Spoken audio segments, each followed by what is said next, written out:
Jarrett, I want an answer, and I want it right now. You want an answer, Russo? Here's my answer. Yeah, I get it. One finger for one answer, and I can't wait to hear it, Jeff. Now tell me your answer. Let me be clear, Russo. N-O spells no. Absolutely. N-O spells no, because there's no time like the present to give me an answer. So give me your answer, Jarrett. I don't want to follow you. And I don't want to wait for our lives to be over before you give me an answer, so let's have it. You know, Vince, I'm starting to think you're not hearing what I'm saying. And I can't wait to hear what your answer is, so say it to me. You know what? I'm out of here. Yeah, good idea. Leave. Everybody leave, so the only thing left in the arena is Jarrett's answer. Hey, wait, where'd the crowd go?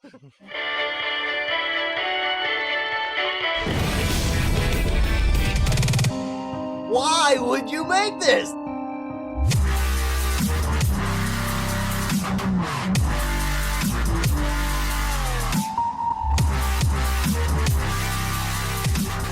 Hello, everyone. Welcome and thank you for listening. This is Why Would You Make This Season 3 of the Asylum Years, the only podcast with so many twists and turns it makes you ask the question, why would you make this? I am Jimmy Time. I am joined by my co-hosts, Brother Skyler. How are you?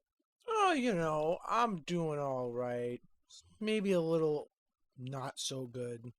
Maybe you could say I have the Bin Laden of emotions. I couldn't say that, no. I have sensibility. We are also joined by J Delta Wagwan. Wagwan. Yeah, yes. I guess you could say my emotions. No.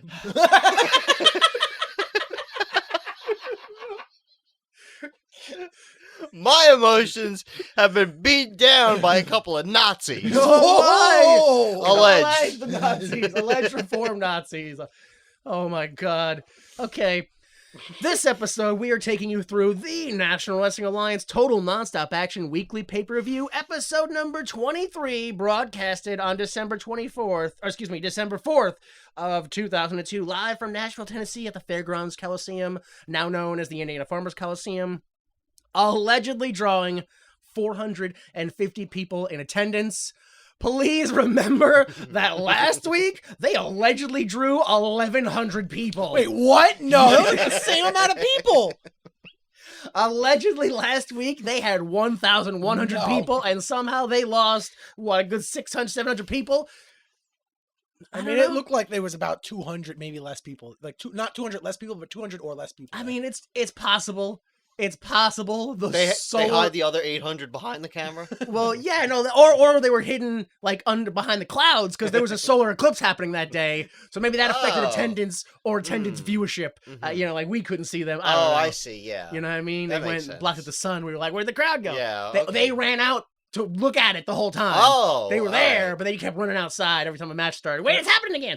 Very common in Tennessee. Yes.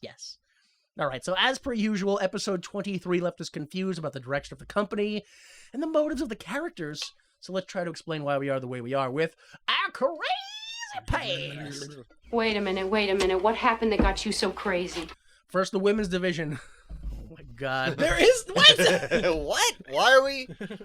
Former member of the Rainbow Express, former Miss TNA, and former homosexual Bruce is now going by the name Alan Funk. He might be in love with April, and he might give her the crown of Miss TNA. Maybe. I don't know. Next is my own personal storyline, which is for 23 consistent weeks, TNA has failed to book Athena, despite the crowd consistently showing clear, repetitive, physical signs of interest in her. They don't know what anyone wants there. Next is the tag division 3 weeks later. Father James Mitchell's The Disciples of the New Church, Slash and Brian Lee are still your tag team champions. Also in the tag division since the start of TNA, week after week, the Harris brothers, Ron and Don Harris, can't seem to agree on anything, although now it does seem as if they've agreed to be a tag team. Next is the X division. 4 weeks later, Jerry Lynn is still your NWA TNA X division champion. 3-time. No, 2-time. No, 3. Yep. I think that's right. Next is your World Division. I think I gotta get rid of this first one. There's nothing happening here. Yeah. 14 weeks later. Later from what? I don't even know what that's a reference to anymore. I don't even know. Ron the Truth Killings is no longer your NWA Heavyweight Champion. However, he is still fighting against clear racial discrimination in the NWA TNA. Not even that's really happening so much more. And no one, including the audience, seems to care. Also, he raps, and that's cool. I like that part. That part Yeah. is cool, yes. I can't believe this finally turned into something. but while it's not very clear what the B or the G stand for, BG James has come to TNA to help his family and his friends, and they are also here to help him. But it is not nepotism. It's not. He just got the job. He's not like on top. Unrelated, not nepotism. No. Next, after 9 weeks of interrupting Ron Killings matches, Mr. Wrestling 3 has been revealed to be infamous wrestling writer Vince Russo, who has aligned himself with Jeff Jarrett, who was both unaware and uninterested in the alliance.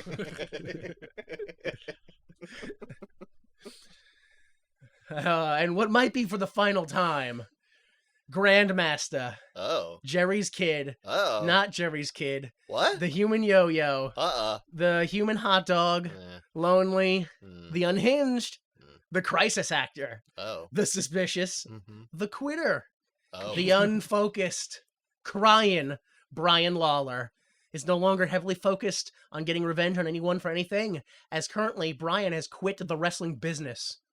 And we never saw him again. Pretty sure I would have said that if it was true.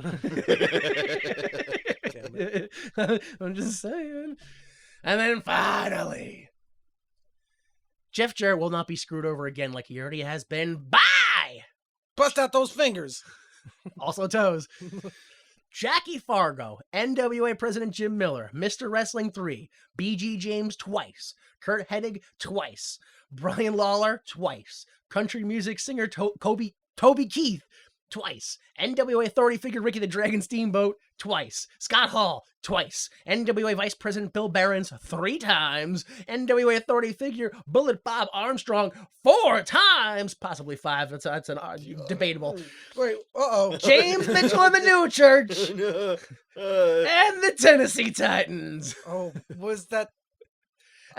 Last week, I'm at Mhm. 29, potentially, arguably 30 of that screw-ins. doesn't seem accurate, but okay. Yeah, last week or 2 weeks ago, he was fighting the Truth, and they both couldn't make it back to the ring, so the match was over and Jarrett retained. But then Bob Armstrong was like, "Nah, it's not gonna end that way. Restart the match." So he didn't really. It's not really screwing him over. Yeah, it's- 29. Yeah, okay. Well, I won't count that then. Fine. And then, I guess, technically, I gotta announce this. It's fairness. It's all alleged. I don't know if it really happened, despite all the evidence. He may have attempted to kill Jackie Fargo, Jim Miller, Todd Stone, Bullet Bob Armstrong, BG James, Kurt Hennig, Bill Behrens twice, Scott Hall twice, and the entire NWA's TNA security team several times. And yet this lies and slander are never enough for you. You always forget that our heroic NWA World Champion saved the lives of, I'm told, upwards of 1,100 people when he stopped an armed gunman known as the evil devious puppet. Some say if Jarrett didn't stop him, he'd still be going today. Yes, so... Oh my god. Okay, and then last week, we were said that this week we were going to see the SATs versus Divine Storm. Yep, we saw that. Chris Harris versus Brian Lee, saw that. James Storm versus Slash, saw that. Winner of those 2 matches are in a bull rope match with James Mitchell. What's going on? Saw that too. Double elimination match for a shot at the X title involving Styles, Amazing Red, Kid Cash, and others. Kind of saw that. And then finally, Sonny Siaki versus Lynn for the X title. Did not see that. Delta, you said that you wanted to or thought that we were going to see Slash versus Harris versus Mitchell in that bull rope match. Easy Money was going to make an appearance. We got that one. And then, I can't believe you were right, but you said we were going to see no Russo and Jarrett resolution. In fact, you thought there was going to be no interaction between them at all. God damn it. Yo, you were spot on. God damn it. They weren't even in the same room as each Oh other. my God. They were, oh man, I can't believe you got that so right. Brother Scally, you thought that we were going to see the show open with Jarrett and Russo Resolution. Damn it! The best part is we open with the what could possibly be the resolution. It's not. No, it's It just not. went a No. completely different direction. Yes. You all, Brother Scally, you also thought we were going to see Trinity versus Bruce for the TNA crown. Damn. Too early for that. And then you were correct about this, which is the AMW versus Mitchell in the Bull Rope match. And then I was totally wrong with my one guess of I thought we would see anything that made sense. No. I went over the card. I promise you. I went over the I card don't and I was think like, so. wow. Literally not a single thing that made any sense. It's amazing. It's amazing. Whew. All right. Next, before we start the show, we have the dark matches. Watch the dark matches. Kid Cash versus Larry Valentine. Yo, everyone was double booked. Wow. God damn. Sonny Siaki versus Ron Sexton. And Jason Cross versus Jimmy Rave. Rip. Rip, yes. He rest in peace, yes. Those people are who those people are. There is no other name you know them by. And then again, right before we start the show, we get ourselves a cold open. We see what happened last week when the show went off the air. The Truth gets up and attacks Russo. Well, first, he's like, I want an answer. And then they cut back and it's like Russo gets in the ring. Truth gets up, attacks Russo. Russo holds his own, surprisingly, but it is post-match week in Truth, so it's, whatever. The Harris brothers enter the ring and separate the two, and then the Harris brothers struggle to force Russo over the guardrail and presumably out of the arena. Full cold open was 1 minute and 40 seconds. You guys have any thoughts on this at all? I don't know if it was fixed in your version. How was your audio for that? I don't know. I don't remember it Yeah, having I don't anything know. wrong. I mean, it started a little, I think, off maybe, but that was... There was no audio. It was canned live feed. Just and they were rolling around doing stuff. I couldn't hear any of them yelling at each other. I was like, what is going on? I mean, yeah, I don't really remember them hearing, but I couldn't hear anything that was going on. I don't remember. No, it was different audio because it didn't react to what they were doing, the audience. It was like different audio. I didn't understand what I was don't even happening. remember that part, so Yeah. it must have been fine because I didn't remember. Yeah, I I didn't think remember they must anything. have In the original version, I think they fucked it up. Yeah, I thought that showing this was dumb because they kind of weakened the already weak cliffhanger ending of, oh, Will, what's happening? Like, will he join him or not? And then you show this, and it's like, oh, no one cared. the camera stopped rolling, and everyone went, actually, I don't care if you join me or not. See you later. All right, so let's start the show. Did you even get a song on this episode? Mhm. We did? I don't Yeah. remember hearing it. I thought we did, didn't we?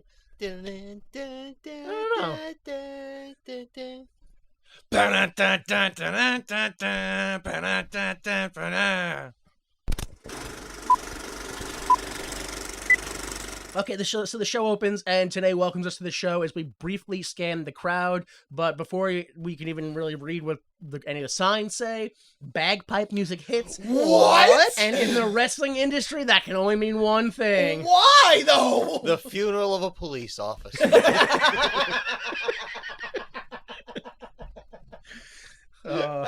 Another fallen hero. All right, so nobody comes out like in any sort of ample time, and Don West accidentally just drops it all on the floor, and he admits that each week he has no clue what's going on. He didn't say He that. just says it out loud. For a minute, since no one was coming out, I thought this was going to be their way of hinting at it. I'm like, are they just going to play this like again in the middle of the show and be like, tease it. oh, what's this mean? So after some time, yep, you guessed it, wrestling legend Rowdy Piper and some other man half dressed like Piper enter as the crowd go insane. Who was that man? That's his book agent. Yeah, I think at this time Piper was like going around with a bodyguard / young boy / you know what I mean, just someone to make sure he didn't like Concubine. fall / down and or like nobody He pushed didn't him over. fall down. Yeah, his hip. Oh, Wasn't it replaced at some point? Yeah, that was back With in like WCW with a plastic hip. Oh, okay. I wasn't sure. Before they had good hips Yeah. that they could replace it with. Back then, grinding meant it worked. don't want to think about hips grinding. All right, so in the ring, Roddy Piper says it's a new millennium, and my name is now RowdyRoddyPiper.com. What? Unhinged. We all should have saw it right there. Right when he said that, we all should have went, oh, this is a bad time. I did. This is not going to be good. I knew it. Piper talks about Russo having no talent and how he killed wrestlers to get ahead. He continues saying Russo calls himself the Antichrist of pro wrestling, but he's just the Bin Laden of pro wrestling. What? Piper blames Russo for Owen Hart's death and other things that, in retrospect, were clearly the fault of Vince McMahon and Vince McMahon alone. Yo, I could not believe he was trying to blame him for that. Yeah. I was like, what is going on right now? Yo, I am not on your side right now, Piper. Russo enters through the crowd, and Piper literally corners him and asks him questions like if he killed Owen Hart. Yo, that was like, what is going on? Unhinged go to the max. And how he could financially ruin WCW. How could you do that? Yeah, like, I'm right there with you. Like, at this point, I legit I was waiting for Piper to go, why did you do 9/11? Like, yes. He was so unhinged. Piper rambles about ruining the business and hurting other wrestlers until the Harris brothers come out and force Russo out of the ring. Piper announces he has a shoot interview coming out on Friday. And his music plays him out. Piper keeps talking, saying he's going to give his heart to all the young boys in the back, and I'm going to go talk to them now. Hey, see you later. Promo length, 9 minutes, 32 seconds. Segment length, 11 minutes and 38 seconds. The only thing I really didn't mention during this was in the beginning when he came out and he was like, I got a book. Look at my book. Here's pictures in my book. I bought that book. It worked. Okay. Do you guys have thoughts on this segment at all?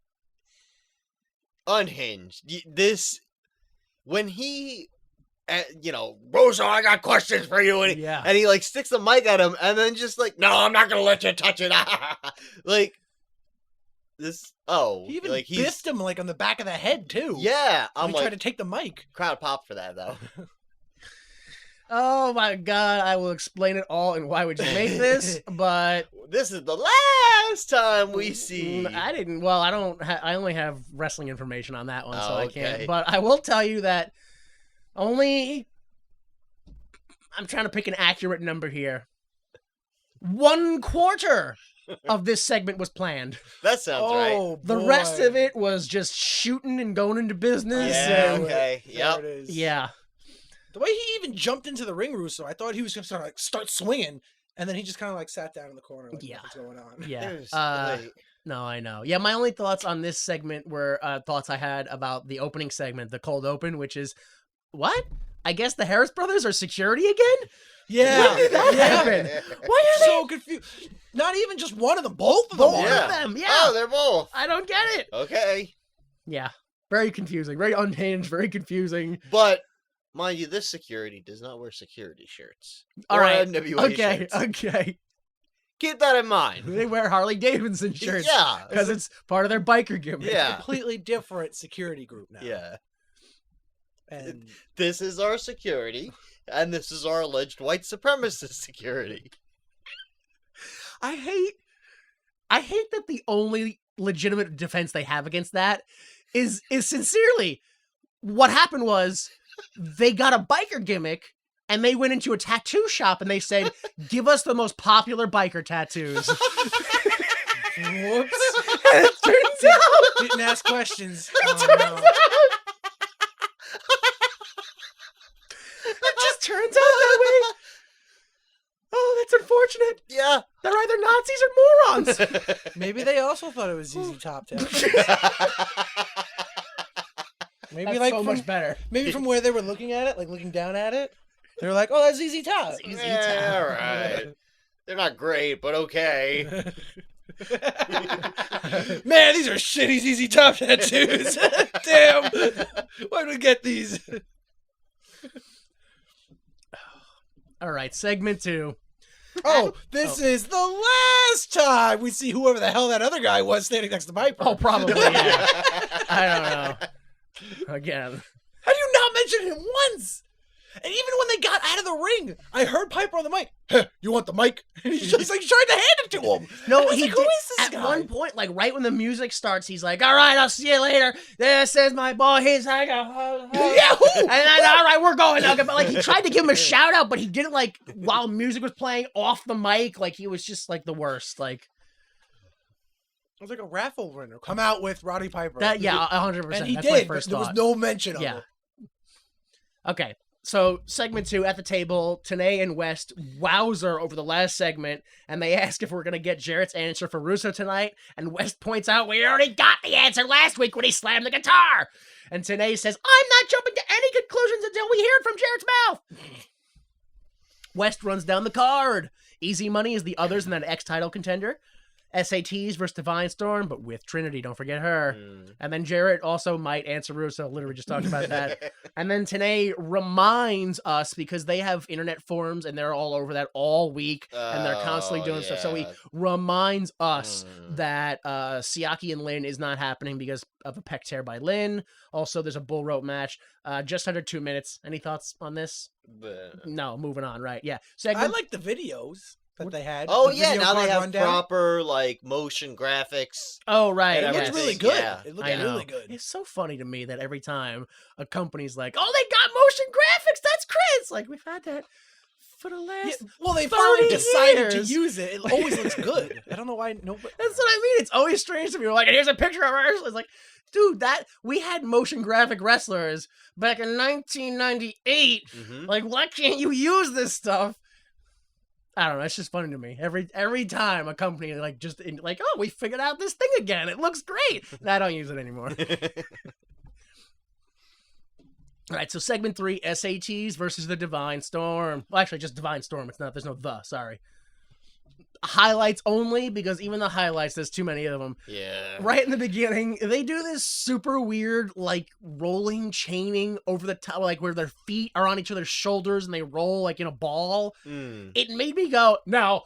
Because it just seemed wrong to me. And every count, they do that over the top rope to the outside. It looked wrong. Jose uses his feet to launch his brother over the top to the outside of the Quiet Storm. Looked all right. Trinity hits the moonsault. That's literally her only gimmick for like the next 3 years. The SATs. I love that after she hits the moonsault, Donna was like, she used to professionally jet ski. She used to ride motocross. Did she flip off of them? Like, how does that? Tenay, the whole match, Tenay is absolutely preoccupied with the fact that Piper showed up out of nowhere. Jose and what's his name? Quiet Storm both go for a drop kick and miss each other and just collide crotches. That was funny. Tenay goes, "Oh, isn't that terrible?" Quiet Storm hits a Rubik's Cube, aka the electric chair driver. And we get the SATs who go for a Spanish fly off the top, but Trinity hits a low blow, and then Chris Divine gets the 3.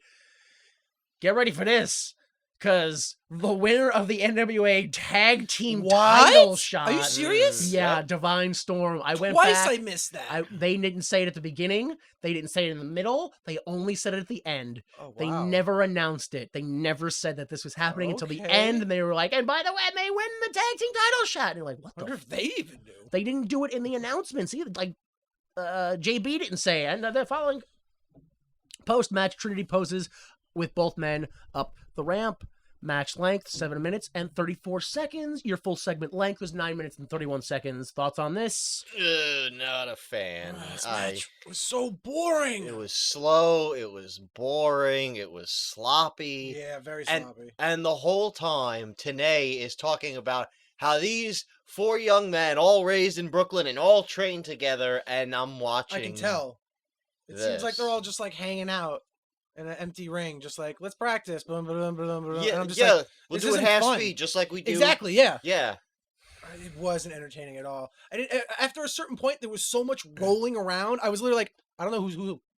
Who's who? Who's doing the move and which? Right. I don't know who's Quiet Storm, who's Jose Maximo. And it really did feel like everything was half speed. Yeah. Like, no, like, these are your boys? Like, you guys should fucking be able to move in there. Right. Yeah, I wasn't a fan of it at all. There wasn't any psychology to the match. There wasn't crowd work. I didn't know who to cheer for. I didn't care about it. Didn't care about No, it. yep. Dump it. All right. Live pay-per-view version only. Today says the website was revamped and the auction has been extended. Oh God. Yeah, so that means Nothing says a scam like we're extending the I auction. know. Or what the prizes are. Yeah. All right. Segment 4, live pay-per-view version only. Uh-oh. Brother Skylar, you want to hit this one? You got Which one was this one? segment 4? You didn't hear the silent auction thing? No, you got the you got. I sent you the. Script. Yeah, You got it. I'm looking right at it. Yeah. Good. Segment 4. We see Truth in the back, and he's hyping up that live auction. And he says it's time for a moment of the truth. And the truth is that the bid on the chance to valet him should be higher. And that the silent auction is for breast cancer and for autism. So let's move some things. Full segment was 28 seconds. The only thing I want to point out is that it was actually a very somber. It's for breast cancer and autism, so let's move some things. That's how it should have been. That's what he did do. It was very somber.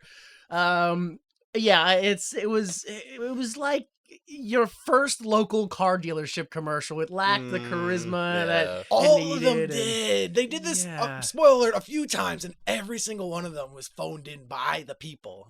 Like, they just grabbed them real quick on their way out. It feels like to me that every wrestler is like, hey, we need you to do a promo real quick. And they're like, I got it, no problem. They're like, all right, it's for breast cancer and autism. They're like, what the fuck? What do I... Because Action. Yeah, because when you said promo, I was like, all right, listen here, tough guy, you ain't nothing but nothing. But now it's going to be like, okay, tough guy, listen to me. This is for breast cancer and autism, so please be nice and give us cash. Like, flex! I'm a wrestler! Like, it doesn't work. You don't mix. Yeah, every single one of them seemed like they were the most uncomfortable they've ever been. All right. Segment 5 or 4, depending which version you're watching. Oh, God. Oh, here we go. It's going to get worse and worse. It is going to get worse and worse, yeah. Chris Harris versus... Nope. Russo jumps the rail and enters the ring. Oh, this was awkward for a while. I wasn't sure if Harris was going to, let him speak. By far, this is going to be the longest segment we have because, literally every 3 seconds we have to stop and talk about what just happened. Yeah. Because it's all fucking It's nonsense. all insane, dude. Russo enters the ring and says that he's too smart to defame himself into a lawsuit with Piper, and then tells Piper he's going to hell for using Owen Hart's name to sell his books. Yeah. 100%. There's a lawyer there going, that's defamation. We're in, okay? Yeah. So, already we start off and it's like, I don't know if Russo's an idiot or the good guy. Because also, yeah, maybe don't use Owen Hart's death. When he said that, I was like, well, he does have a He's kind of right. As dumb as a motive as it is, it's whatever, fine. Nah, bro, but if this was real, life would be complicated and there are no good and bad guys. And it turns out everybody does shitty things and also can do some good things some of the times. And that's not a comment on a character, bro. Wow, I didn't realize that this wrestling writing was so nuanced and multi-leveled like that. That's amazing. Okay, so the NWA is filled with old men clinging to the past. Russo says he knows what the crowd wants. They want to see sex and violence, so he's going to start sports, entertainment, extreme. Spell it out. S-C-E-C. I see you, Russo. I see what you're trying to say. You're saying that we should spell extreme with an X so that it's sex. I get it. Okay. That's You great. should have been a little clearer with that. Maybe he doesn't know how to spell extreme. Is he illiterate? If this were real, extreme would start with an X. More like, if this were real, wrestling fans would be illiterate. All right, so Russo says he's going to give the fans what they want, like Athena, and Russo brings Athena into the crowd. I'm 100% behind Russo now. Okay. I'm like, this is Russo for Booker. Russo might be the good all guy. right. I was like, how is Russo the good guy right now? Amazing. So Russo pretends to give her a chance to talk and explains that this is TNA, tits and ass. and he demands that she expose her breasts to the crowd. Beeps and ass. Right, as the crowd chants tits, they bleep tits. So it's Yeah. just show Oh. your beep, show your beep, Oh, I heard it. show your beep. Yeah. Yeah. Okay. So, in the way that you're telling it, though, for people who didn't watch it, you're really creating a different narrative than what happened. What do you mean? He doesn't give her a chance to talk. People laugh it up. And then he's like, people here only want to see your tits. And they're like, yeah, that's what we want. Everyone here is behind this. Yeah, that's- Russo's like the Yeah. hero here. Yeah, I know. And this poor woman is like in a corner. Awful. I It's- know. Horrible. I was like, wait, am I supposed to cheer? Yeah, we do want it, right? Wait. Oh, the South are the heels. I get it. We should burn the South down again. I get it. That's the TNA storyline, We're Oh, right? supposed to be booing the show. Yeah, you boo the show, and then you attack the South. I get it. I have no idea what's happening. Finally, the answer. Finally. All right. Well, yeah. So, yeah, show your tits. I'm yo-yoed around because all of a sudden Russo's a monster again. I'm so Yeah. confused. I'm also, honestly, I'm just so confused by the crowd. Like, what's going on in rural Tennessee that they can't just look at titties somewhere? There's no Oh, dude. First of all, titty bar. There's what? no porn store. There's no internet. Like, oh, okay. Titty bar costs money. oh my, so does TNA. Porn star cost, yeah, So but does TNA. now you're here and they're gonna show you just free, unexpected. Yeah, but like, Unexpected boobs are better than boobs. and then- yeah, I mean it's I just, I don't know. it's horrible. And this is rural Tennessee. They probably still mostly don't have internet down there, like high speed internet. And I mean, yeah, look, what, 2 weeks ago or whatever, who's the other Funk? Not Terry Dory Funk. Funk Dory Jr. Funk Dory just Funk figured Jr. out what the internet was with Dory Funk Jr. hat. .com. And Yeah. .com, yeah. All he saw was hats on the website. And then this week. wait, it was Dory Funk Jr. Hat.com? No.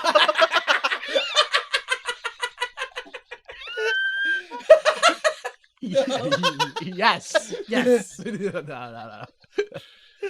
So you didn't quite figure it out.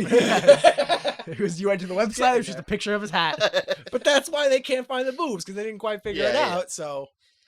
I don't know. I mean, like, part of me gets it where it's like boobs, but also at the end of the day, you still have to go home and remember those boobs in order to do anything about it. Like, it's just. Like, well, I'm not gonna masturbate here. That's what I mean. Like, at the end of the day, I just don't get it. Like, imagine you were in the desert and you're like, I need water, and someone hands you $100,000. You're like, that's great. I'm going to use that later a whole bunch. But right now, I'm here for wrestling, and I need wrestling. Like,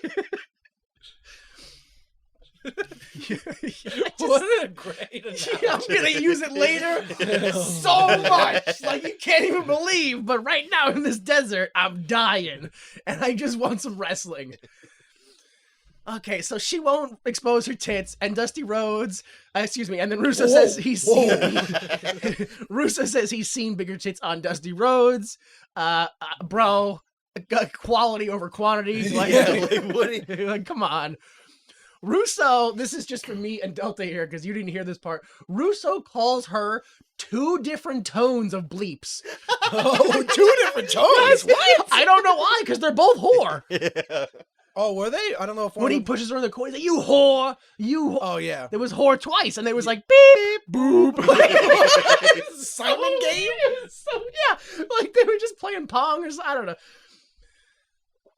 So of course, like clockwork, the Harris brothers come out, and when they come out, everyone's attention is diverted, and Athena takes that moment to tackle Russo to the ground.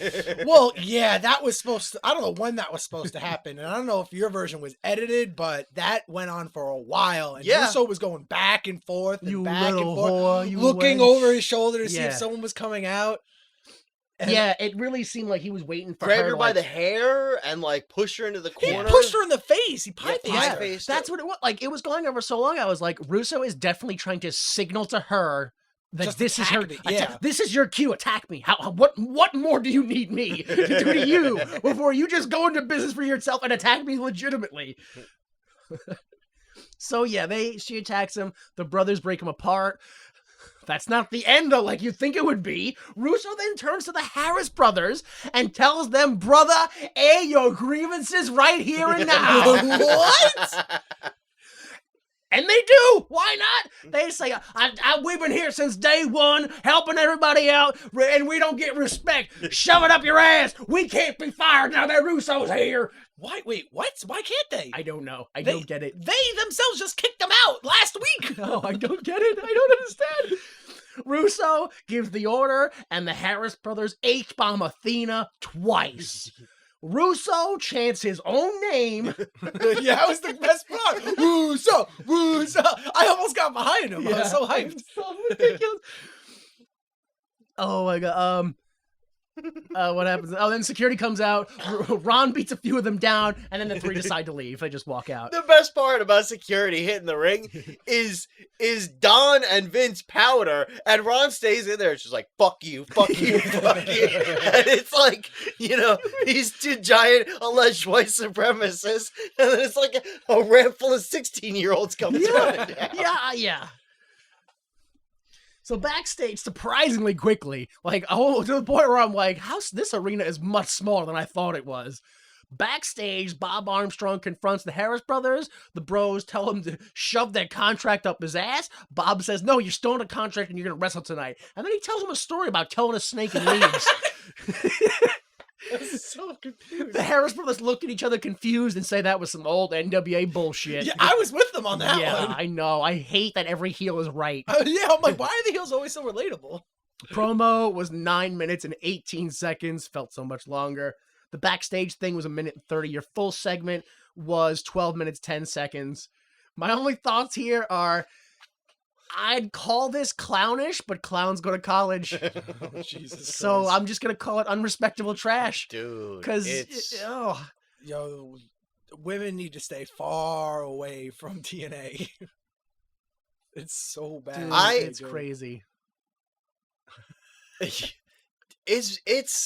It's crazy to me that we're watching this and we're going, yo, like, there's no doubt in my mind. Like, regardless of how nice they are backstage, if you're black, if you're gay, if you're a woman, don't go to TNA.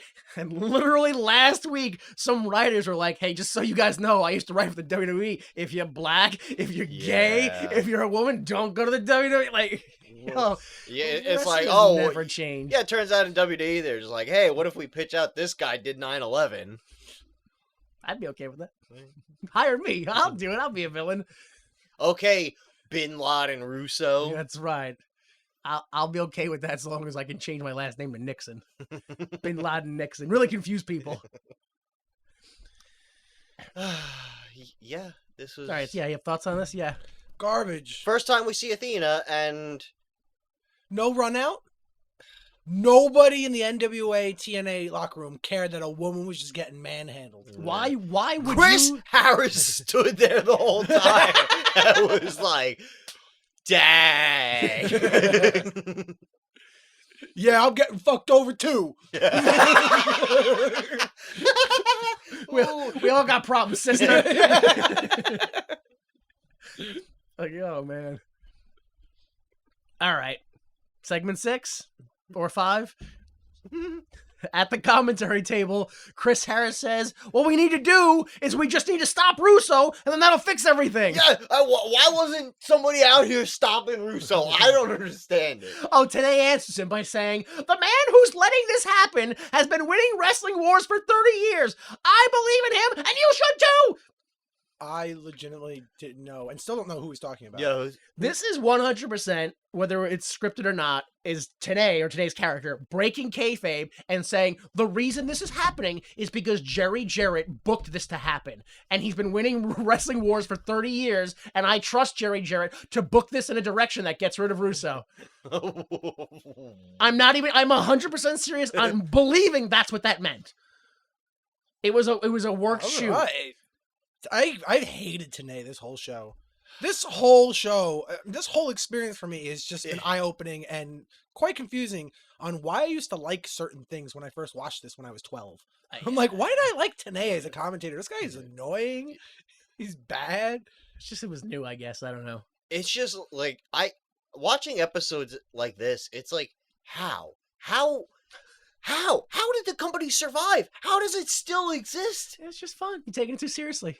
I'm just How? having fun. How people watch this and someone was like, shit, man, let's keep giving this money. That's the part that confuses me. The part where they watch it and enjoy it. Look, people, I get it. The part where they give them money afterwards. Yeah. That's the part that flabbergasts me. Oh. And it's not even just like the fans are giving them money. Multi-million-dollar companies are investing in them. Like 2 of them so far. That's the part that just confuses me endlessly. Oh my god, are those fucking influencers on all the ads I see on YouTube, right? Is the money just sitting there and I just have to sign up for their course to take it? Because the corporation is just giving money away? Yeah, well, kinda. Is it that easy? Yeah, but there's also another step after that where you have to know the people who have the money. Oh, fuck. You gotta know the people. And then you gotta be their friends. Fuck. Fuck. Yeah. Fuck, yeah. Damn it. All right, so Chris Harris versus Bulldozer Brian Lee for a spot in the 3-way Bulldozer. Bulldozer. Yeah, remember when he was Bulldozer a few weeks ago? Well, he's Bulldozer again now. I thought it was primetime Brian Lee. No, that was way, way back. Then he became Bulldozer for a while, and then he stopped it, and then now he's Bulldozer again. For a spot in the bull rope match, blah, blah, blah, blah. All right, so the match starts outside the ring when the lights are still red from the entrance. They brawl outside and inside the ring. Highlights include Brian Lee missing a top rope knee drop. End of list. Shades of Malice, honestly. Missing a top rope knee drop. Oh, yeah. That's He Shades just of took Malice. his spot. At the end, Belladonna gets in the apron, and Harris pulls her in and goes to give her a catatonic. Lee gives a big boot, but it's only a 2. Immediately after, Lee is given a spike, and then Harris hits him with a spear, and that's the 3. Winner advancing to the bull rope, Chris Harris. Post-match, let's go to Goldilocks! But we still have some things to do. The Weird Today pep talk was 36 seconds. Your match was 5 minutes and 14 seconds, with your full segment being 7 minutes and 15 seconds. Your thoughts on this? Again, when I was 12, I don't know why I really liked Chris Harris. Yeah. It's the same match every time. Yeah. Punch, punch, punch, punch, punch, punch, punch, punch, punch, punch, punch. It's all he does. And then his 3 moves. The canatotic, he does something else. I don't know. The Luthas Press, which again is punches. Yeah. He's just so boring. I mean, he's got half of it right. You have to have those moves that the fans can recognize and cheer for, but when that's all you do, well, that's your Cena problem right there. And again, don't be a woman in TNA. Heel, face, doesn't matter. You're going to get beat up by them. Yeah. Oh, so that's why he just stood by while Athena. It's just a woman. She's getting it. Yeah. She deserves it. Chris Harris was like, yeah, show me them titties. I mean, that's legit. Like the best parts of this feud are the like over the top fiery attitude of the AMW and Belladonna being half naked. But the 2 of them cannot carry a feud. You need more than it. Yeah. And because of that, I'm bored with this feud. Oh, yeah. Neither of these teams are doing it for me. I don't know why they keep investing in this. It's strange to me. All right, it's because that's all they have. All right, segment 7 or 6. Backstage, Goldie and her camera find Ron Killings talking to Bob Armstrong. Killings says he doesn't care about the Harris boys or Jarrett. He just wants Russo. Bob Armstrong says he knows that, but you have to tag with Jarrett against the Harris brothers, and that way you can get resolution. End promo. 35 seconds, which is full segment. Thoughts on this one? It needed to happen. It was all right. I feel like everyone's backstage promos were just like bad and emotionless. But I do like the idea of them having an overarching story finally that like they're constantly going back to. I just don't know if this is the right storyline they should be doing that way. one. Yeah. Yeah, I know. I don't.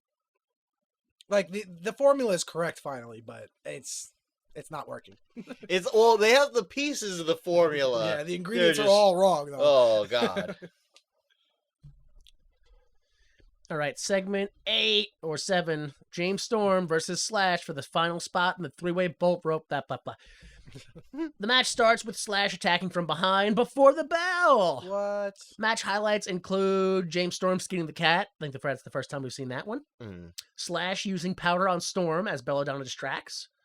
Slash goes to use a chair, but Storm reverses into a tornado reverse DDT onto the chair. Lee enters the ring and Harris spears him. Slash uses the belt, but it's only a 2. In the end, Mitchell and Belladonna distract the ref and complain as Storm and Harris hit the death sentence for the 3. Your winner, James Storm. Match length, 6 minutes, 26 seconds. Full segment length, 7 minutes and 6 seconds. Yeah, my thoughts on this are TNA has killed the foreign object spot for me.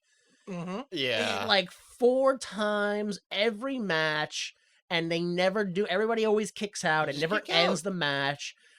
Because this is TNA, honestly, if you include women as objects, every match so far has had an object interfere in the match and done nothing to it. And it's 50-50 if the ref is going to actually see it and stare at it or not. Yeah. Just stare it down, yeah. It's the last match, I think they did something like this where the ref just had to like look away real quick, even though he kind of saw it. No, it was the Trinity doing the moonsault. Yeah. He saw the whole thing happen. And Dang. they went in the ring and started fighting, and people were like, "Ref, you suck!" They just started yelling at Yeah. the ref. I'm like, Yeah. "Yeah, that doesn't work. You see, Yeah. it's taking away from the match." Yeah. No, women aren't people, so that does not count Oh, as God. It's too real. It's too real. Oh, yeah. All right, live pay-per-view version only. Today reminds us about the chances to win. Commentate with Don and Tanae, golf with Headache, water ski with Jarrett. Vote on that stuff. Maybe win it. Jared just wants to water ski Yeah. for free. It's on his family's property. Like he owns the lake. My daddy owns the lake. So this motherfucker doesn't even have to leave his house. No, yeah. That's the thing. Like, All right, I'll interact with the fans, but they got to come to me. He probably gets paid for it too. yeah, Oh, yeah, he like, does. I wouldn't be like if you go and looked at all the things that they're auctioning off. It doesn't cost them anything. It's valet with this person, valet with Yeah, stand yeah. next to the ring at a show we were going to put on anyway. Go golfing with Headache. I'm sure someone, either Headache or the Jarretts, already own a membership to a That's country a smart club, way to do and it, it's an already auction, they already man. have a +1 invitee, so it costs them nothing to do this. Yep.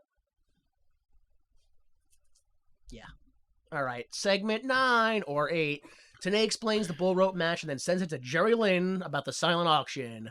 Lynn says the auction aren't just for prizes, they're also for charity, like the breast cancer one. He lost his first wife to breast cancer, so please bid. Yo, what a nerd. Yeah. The information part was 55 seconds. The depressing part was 30 seconds. The full segment was 1 minute and 26. Yes, very sad that Jerry Lynn lost his first wife, but also equally hilarious that we're just looking at aging metalhead grandfather Jerry Lynn with his glasses. When and- he showed up on the screen with the glasses, I laughed. out Yeah, me loud. too. And so, really, like, sir, it's awfully insensitive of you to bring up such a depressing topic while I'm in a good mood. Yeah, I took this wrong the first time. I took it as he got married again and his first wife got it Oh. after and died. Oh. What? So that was his ex-wife. And then because he had that pause, he was like, "Yeah, I lost my first wife to breast cancer." So I thought he was going to go, "Thanks a lot, breast cancer." I wasn't sure where that was going to go. I was like, my whoa, God. Jerry Lynn. a breast cancer takes a lot of lives, like my first wife. So it's not all bad. Jesus Christ, Lynn! Oh my God! All right. Segment 10 or 9. In the locker room, Bob Armstrong tries to get the Truth and Jarrett to work together. Armstrong asks if Jarrett is going to give it his all tonight. Jarrett sighs like he's not sure. The Truth says, "Don't screw this up or you'll end up like Russo." Jarrett says, "Be ready for the fight of your life." And then Goldie sends it back to the ring. This happens like during entrances of the next segment, but Tanae says, he gives us the old Bobby Heenan, "Yeah, but whose side is he on?" Ugh. Full segment length was 51 seconds. My only thoughts on this are, he'll end up like Russo? What, you mean in charge of a company that he has no business running? Oh, like Russo? You mean he'll end up getting paid to let other people's make bad decisions for him? Oh, you mean like Russo? Living off a failed legacy long past its prime? Yeah, Jarrett wouldn't want that. Again. Still, for the last time, for the next time, for the last time. Yo, again, everyone phoned it in for this promo, though. This whole Everyone was just so Show. somber, and all of a sudden, like, Truth started yelling. Like, I was even sitting there, and I jumped back. I was like, oh, geez, Truth, why are you so? Everyone was like, the truth was like the hidden gem of this whole Yeah. episode to the point where it seemed out of place. Like, it Mm. seemed like Truth was going unnecessarily over the top when in reality he Yeah. was the only one on the right level. exactly. Yeah. And then Jarrett like stood up. He's like, "Oh, I'm angry. I'm kicking my chair over." Ah, this is what? Yeah. Is this everybody else in the locker room just exuding a depression that Russo is having such influence? Like Yeah, everyone's like, maybe. oh fuck, Russo. Ugh. It's possible. All right.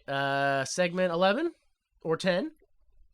Easy Money versus Kid Cash versus Amazing Red versus AJ Styles in a 4-way for the X Division and a double elimination match for the title shot at the X title. I'm Here sorry. we go. A double A elimination? double elimination match. You have to be pinned twice to be eliminated. Yes. Oh, I'm sorry. What now? I was interested, and then you said all that. Yeah, I know.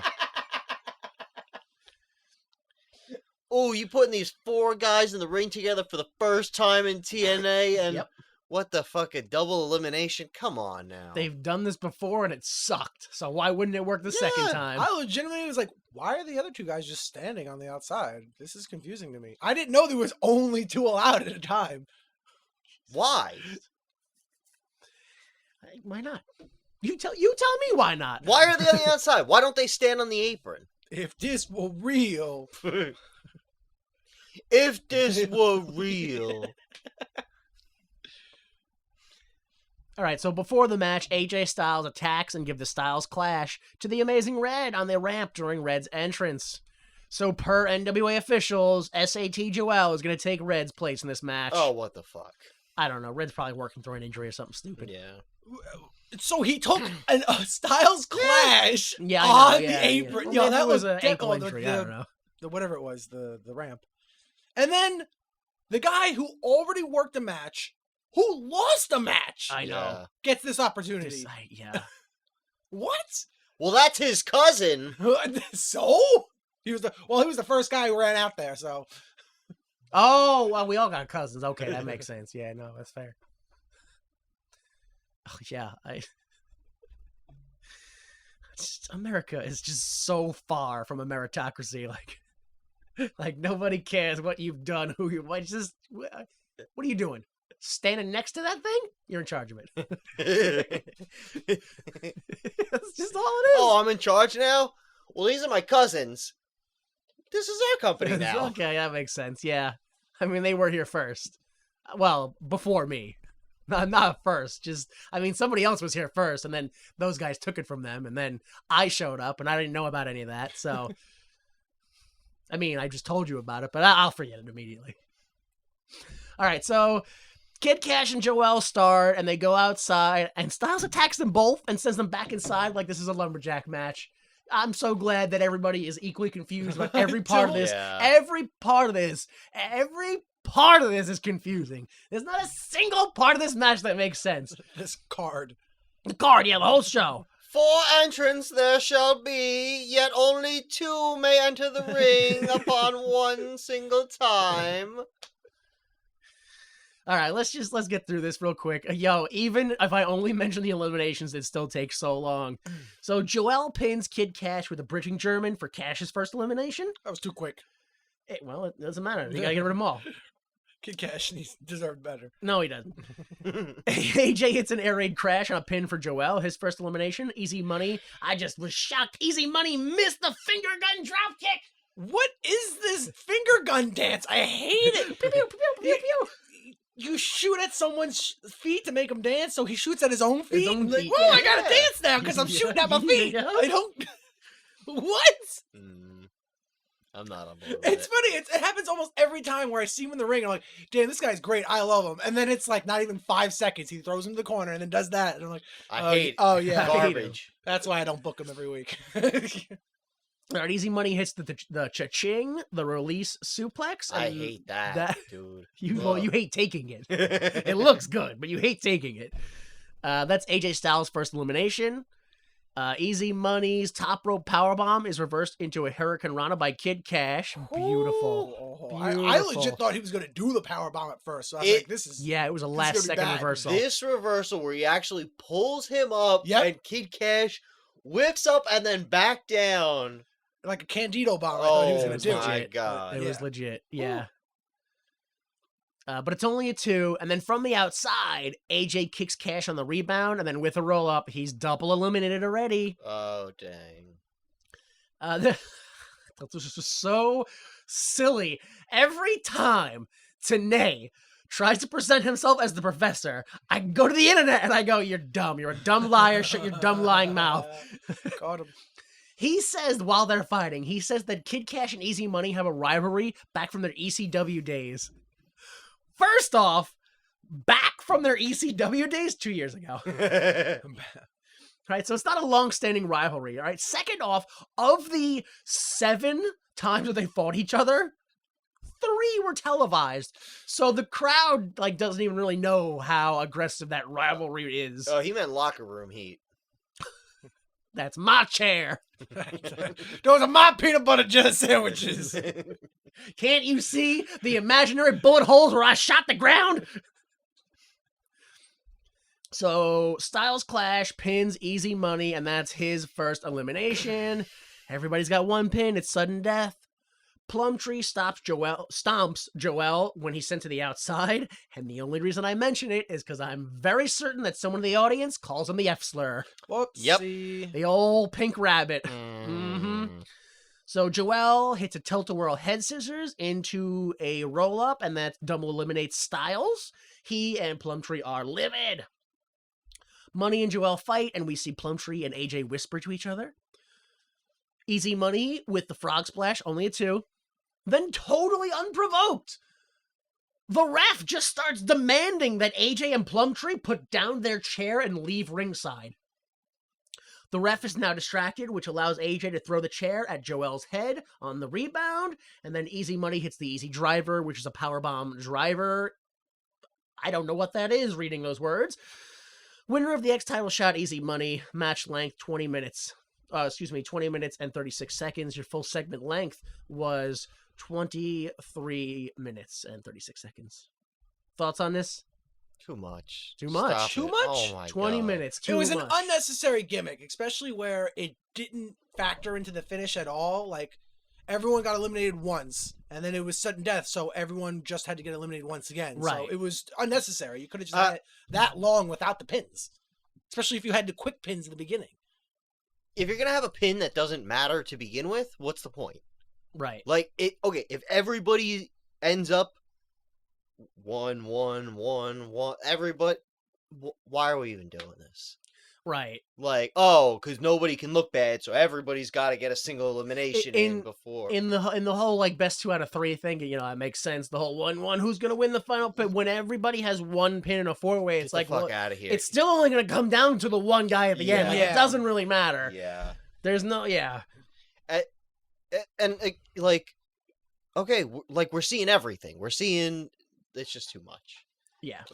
I want to see Easy Money versus AJ Styles from that. Right. Yeah. That's the only thing that I got out of that. I was like, ooh, that's a match I want to see now. Yeah, that's my only thoughts on this match, was that, just like last time, didn't do anything for me. It sucked except for the last 5 minutes. But yeah, Easy Money, AJ, they were great. The only things I want to see out of that again. Mhm.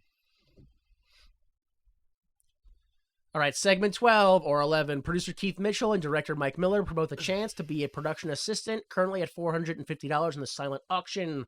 Full segment length, 28 seconds. My only thoughts here is I can't believe someone paid that much to do someone else's non-televised job. Yeah. That was the biggest waste of 28 seconds on the I Work hope, behind the scenes. I hope that it was someone from WWE doing sad and pointless corporate espionage. show. We gotta know what they're doing. We gotta know, and then they spend the money, and they come back, and they go, "What are they doing?" I go, "Boss, it was not worth it." Don't. I promise you, telling you what they do will negatively affect our business. You'll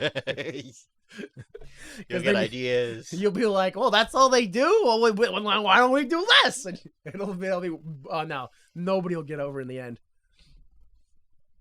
All right, segment 13 or 12. Tenay and West talk about Jarrett and Truth tagging. Tenay wonders if Russo will be at ringside and whose side is he on? West says it's obvious. Backstage, Goldie is with Sonny Siaki. Siaki says the X title is his for the taking. He survived hardship and politics in WCW, but winning the title will give him a new life. Siaki promo was 1 minute and 7 seconds. Your full segment length was 2 minutes 10 seconds. Thoughts on this one? Who's the face and who's the heel? I know, right? Are they both heels? Is Goldie a heel or is she a face?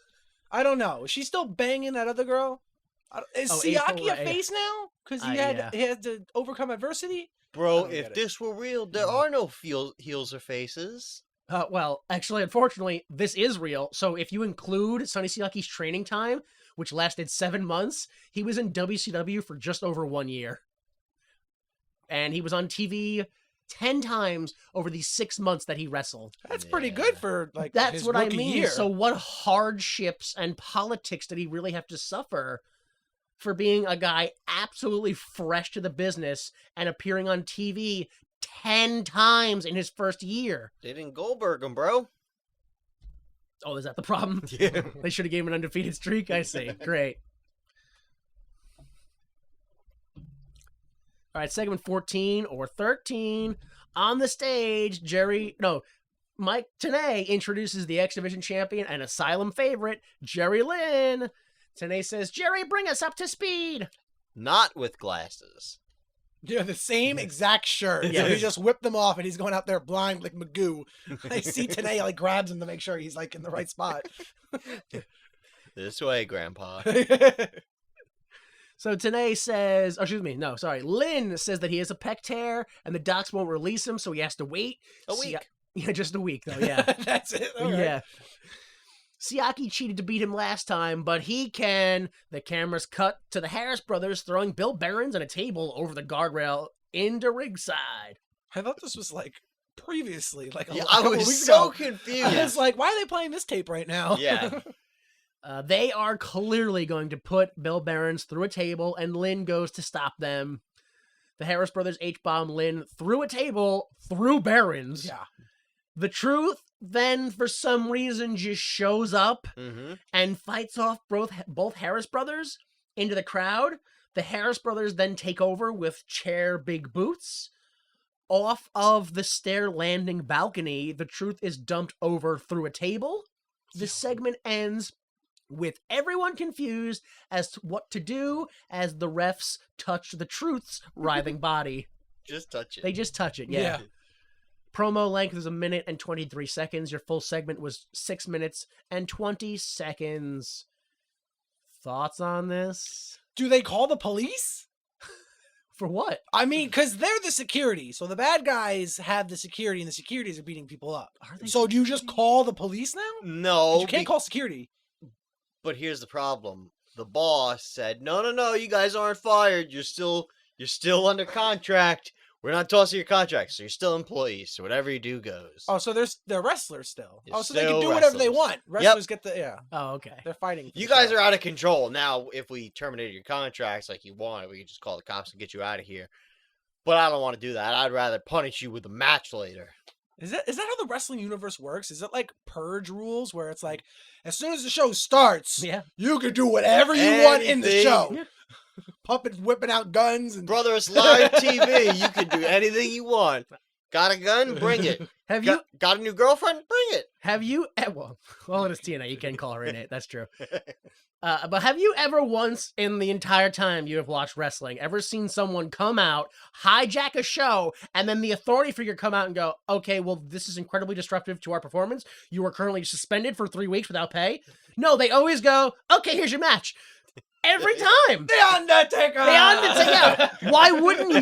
Why wouldn't you just 50-50? You're gonna get TV time. Like, At the most, you're just going to have to go through another match to get the match you actually want. So. statistically, there was no reason for you not to disrupt the show. Oh, you want to raise and you want to punch my wife in the nose? Oh, that's not going to happen unless you beat my boys in a tag team match tonight. Let's bring it on. And then there's 3 weeks of him being like, I've been shining my fist up every night thinking about punching your wife. because they, it's just wrestling. It's Tennessee. Yeah, and you're like, I don't know who the face is because his wife's a fucking bitch. Like, oh my god, holy shit! And also, I know that like this is super misogynistic, and I don't really know what to do. God damn. I mean, his wife's not really on the show. She just kind of stands there while it happens. But I keep seeing her on camera. You're not a character. Get out of here. Can't wait for her to get punched. Respectfully, like within the rules. Which it's her fault for walking in the building. She knows the cameras were going on. That's how it works. Once you're in the building, once the cameras start rolling, you're on the show. That's it. Right? How many times have you heard about a wrestler being arrested and sued for attacking a random stadium like salesperson? Never. Shawn Michaels super kick Stan. Was there a lawsuit? No. There was the AEW gimmick where the lawyer, had the lawsuit with all the security guards. Right? 20 security guards. We're having the lawsuit against Wardlow. And they were going to solve it with a match. That was the problem. Damn it. It was a legitimate lawsuit, but then he presented it on the show. Yeah. Oh, damn. He forgot. Like, oh my god.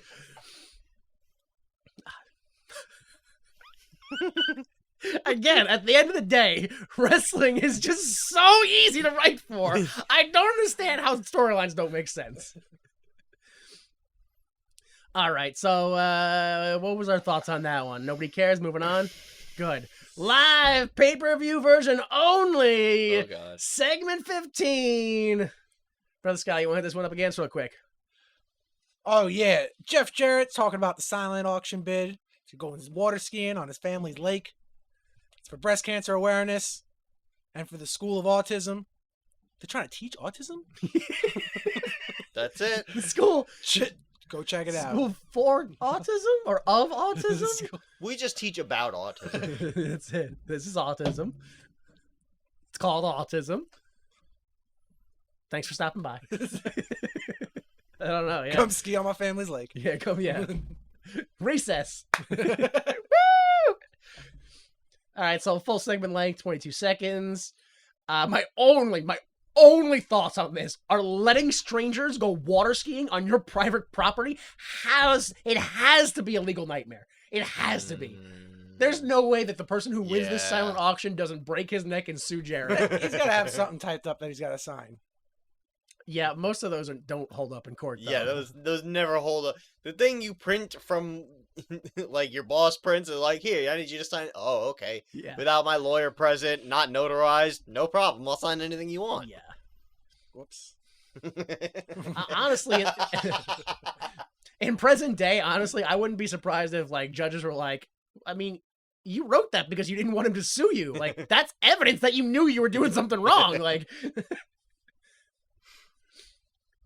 All right, segment 16 or 14 or wait, or what? Or 15? Or 15? Oh god. No, they're all screwed up again now. Oh, this is all screwed up. I have no clue what segment we're on. Breaking news, let's go to Goldie. Bob Armstrong is asking his son to team with Jarrett because the troop's ribs might be broken. BG says, only for you, Dad. Let me get my gear. Full segment, 34 seconds. My only thoughts here are no nepotism. None. You can't prove there's any nepotism. Also, I watched this show 3 times. Every single time we got to this segment, I was like, wait, why? What happened to the truth? Oh, right, the table. Oh, tossed them off. I forgot. Sack of potatoes. Wrestlers are always so fine. Like, I can never tell when somebody's injured and when somebody isn't injured. Hit a man with a chair in a match, he's fine. He'll kick out and win. Hit a man with a chair outside of a match, he has to go to the hospital for 3 weeks. Come on, man. This is the easiest thing to explain. Harry Houdini could survive any punch to the stomach, except when he wasn't ready for it. Then that guy punched him in the stomach and he died. Everybody knows that story. It's the same thing in wrestling. You can survive a hit to the chair, if you know it's coming. But it's when they sneak up on you and wang you. Bam. All right, fine. But also, if it's in a match, you got extra adrenaline, and then the crowd can whatever other magic powers they give you to kick out. You know, magic crowd powers. Yeah. Maniacs. All right, yeah. Any other thoughts on this or no? What's those little toothpicks growing out of BG James' chin? Oh my gosh. What's he got going on there? It's all he can grow. It's so weird. The B and the G stands for bad goatee. Got him. Oh, that was great. I'm glad I brought that up. All right, segment 17, or I think 16. I don't know. We really lost count on that one. AMW versus James Mitchell in a three-way bull rope match. Father Mitchell enters with Belladonna draped in a bull rope. Mitchell says that his doctor, Jack Kevorkian, has diagnosed him with acute priapism, which is constant, painful erections of the penis. Oh, Yeah. I didn't look that up. And double pneumonia, which is pneumonia in both lungs. Double pneumonia. So Belladonna's going to take his place. What? Double pneumonia and an uncontrollable erection. This man's living a hard life. What is he doing? Is he fucking the Alps? Like, what is that? I don't understand. Yeah, well. Either in the Alps or under the Alps or above the Alps. I don't know. Belladonna's going to replace him. Belladonna walks to the ring, puts the bull rope on, and throws the other ends to the AMW. She's really going to do this. I thought it was going to happen because it doesn't matter if you're heel or face. If you're a woman, you're going to get beat up by them. You're right. So the AMW insists that Mitchell enter the ring, but he coughs and waves them off. So they go after him, and you guessed it, the Disciples attack. Finishers and bull rope abuse. The Disciples beat down the AMW until refs come out and insist that they leave the ring. This whole card was nothing but brawls and beat Oh, downs. it's so bad. Father Mitchell makes a sudden and miraculous recovery and enters the ring. After using a cowbell, Mitchell gets in the mic and says, "Ain't evil a bitch. Speaking of, Belladonna, finish the job." Belladonna uses the cowbell, but ultimately the AMW use the cowbell to fight off the Disciples as Belladonna gets put in the 8-second ride and the catatonic and the death sentence. That's the three. Your winners are the AMW, but this was a three-way match, so technically James Storm is your winner. Post-match, the AMW chase Mitchell up the ramp. And they kind of just give up. That's Go, "Yeah, great. you go." Oh, fuck. Yeah, that was great. That part got me. Oh, fuck. Another part of the match that got me was when the camera went to him, he was like, oh, started coughing. That fucking got me too.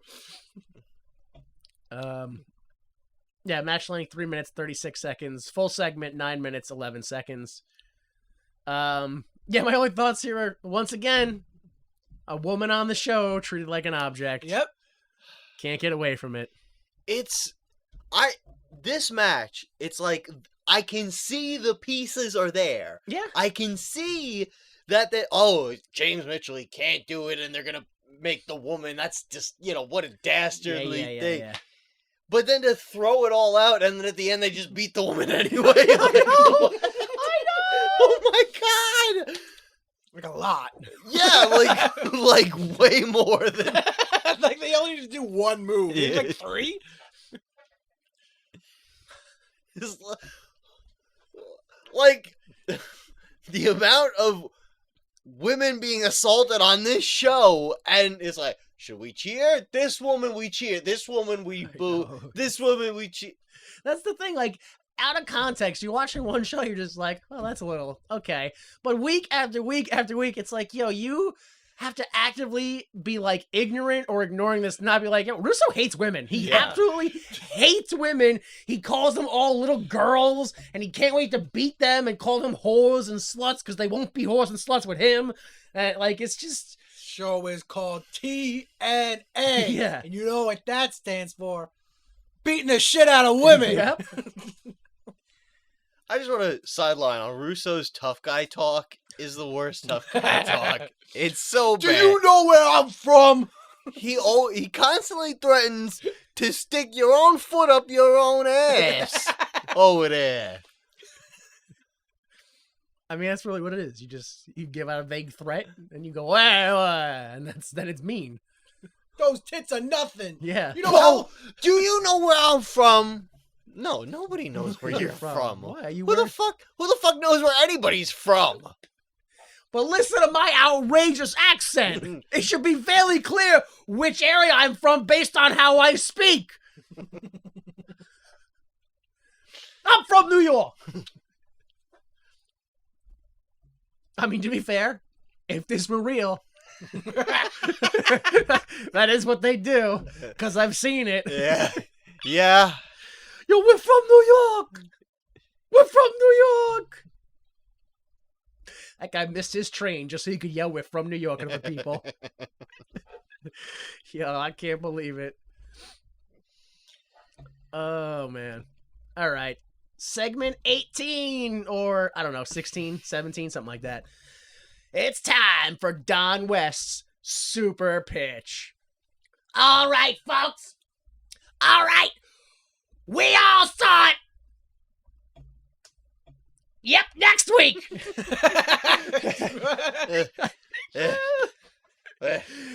Next week, we're going to see AJ Styles versus the Amazing Reg in a grudge match. We all know the rules of a grudge match. No need to go over them here. We're also going to see Sonny Siaki versus Jerry Lynn for the X title. Probably. Not really sure. It sure seems like Jerry Lynn just got re-injured there. He was put through another man, through a table. I don't even know why Siaki cut that promo afterwards. Or was that before? The show's a mess. I can't remember. Week after week, I have no clue what's going on, folks. We're also going to see, I refuse to believe this will follow through, but we're also going to see Jeff Jarrett versus Kurt Hennig for the NWA title. Really? Why? Really don't think that's going to happen, but, I've been proven wrong many times before. Today, and then today throws to an interview that he did with Hennig earlier in the week. So today Throws to Tenay. Hennig points out that he is the greatest athlete to come out of Minnesota, and he was a wrestler back when wrestling was wrestling. Tenay asks about Russo, and Kurt says that he doesn't agree with the way Russo does things, and he doesn't like that he and celebrities are on camera because they didn't suffer the way the boys do with bumps and waiting in lines and dealing with fans. Wait, whoops. I know. He says the worst thing first, and it has to the bumps are the worst, and then, wrestlers have to wait in lines. The regular people don't know what that's about.